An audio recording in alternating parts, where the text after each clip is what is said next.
Magandang araw mga ka-mechanics. Bali may gawa na naman pala ako ngayon. Toyota 3 tonner na forklift. Bali ang trouble niya, sabi ng operator, habang ginagamit daw niya, bigla na lang daw namatay, ayaw na mag-start. Bali pag ini-start daw niya, bali click lang yung nadidinig niya na tunog. Kaya pina-check na nila sa akin. Bali nilagyan ko pa lang muna siya ng temporary na battery. Gawa nang nalobat yung battery niya. Nung chinik ko yung battery, almost ano na lang 10.50 yung na-reading. Kaya chinarge ko muna. Bali nung nalagyan ko naman ng temporary battery na good condition, one click naman siya, nag-start siya. Pero checkin ko pa rin yung charging niya, baka hindi siya nagcha-charge or ano, o baka may ibang problema pang ano, kailangan i-check bago mag-determine ang pyesa na sira talaga.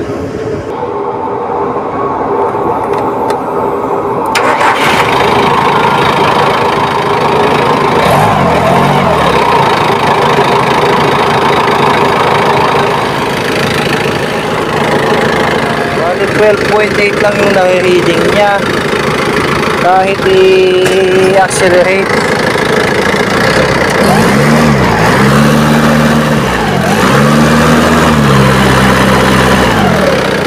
Checkin ko muna kung bakit ayaw na mag-charge, baka sa wirings or alternator, kasi kahit i-revolution mo yung makina, ayaw pa rin talaga tumaas yung charge niya.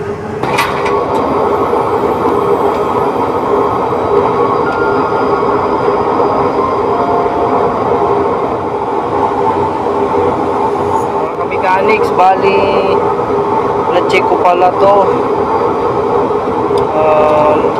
yung supply sa alternator na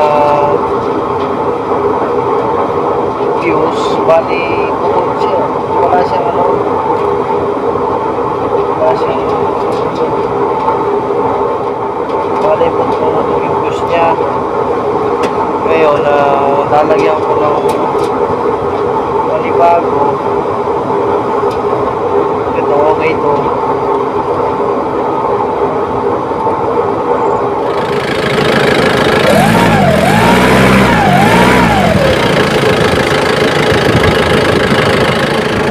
Wala pa yung pagbabago. Bali mag-check na ako sa alternator, baka alternator na to or dito lang sa mga connection nya, connector, kasi ayaw pa rin talaga mag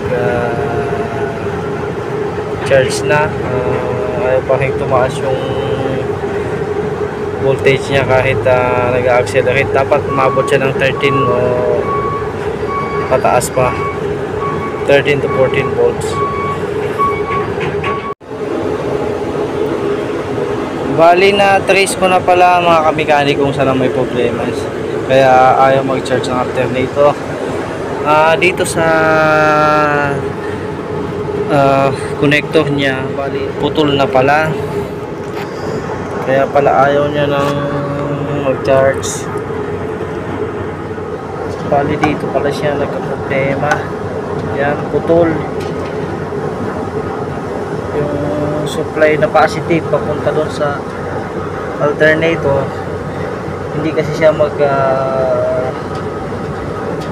bibigay ng charge, hindi siya magcha-charge hanggat walang supply na positive na pupunta doon sa ano, sa alternator. Yan siguro, yan lang siguro yung problema niya. Siguro pag na-duksong yan na ayos na, mag-okay na rin yan, kasi okay naman yung lahat supply niya dito sa fuse box, unless kung maduksong yan at ayaw pa rin talaga, alternator na talaga yan. Bali okay naman ang build niya, maayos naman. Okay naman yung ano, adjustment ng belt. Bali, ayusin ko lang yung kamekanik, tapos ayusin yung wiring pagkakalalagyan ng tape, and then itatry ulit natin kung okay na ba siya. Pag hindi nag-okay, alternator na talaga yan. Magpapalit tayo ng alternator.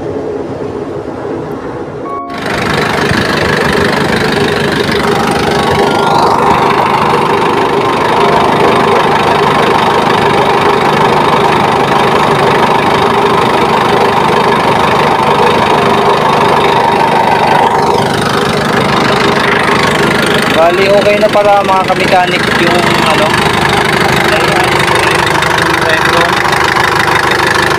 bali, okay na siya, nagcha-charge na siya. 13.7 na siya, oh. 13.8.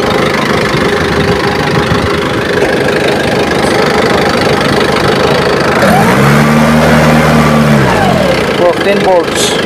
Pag nirep mo yung accelerator, bali, okay na siguro to. Yun lang talaga naging problema niya, yung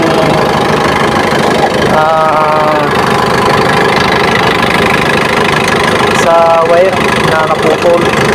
Kaya pala ayaw niyang mag charge, kaya nalobat yung battery, na discharge. Ngayon bali yan, stable na yan for 13.9, 14 volts. Okay na okay yung charging.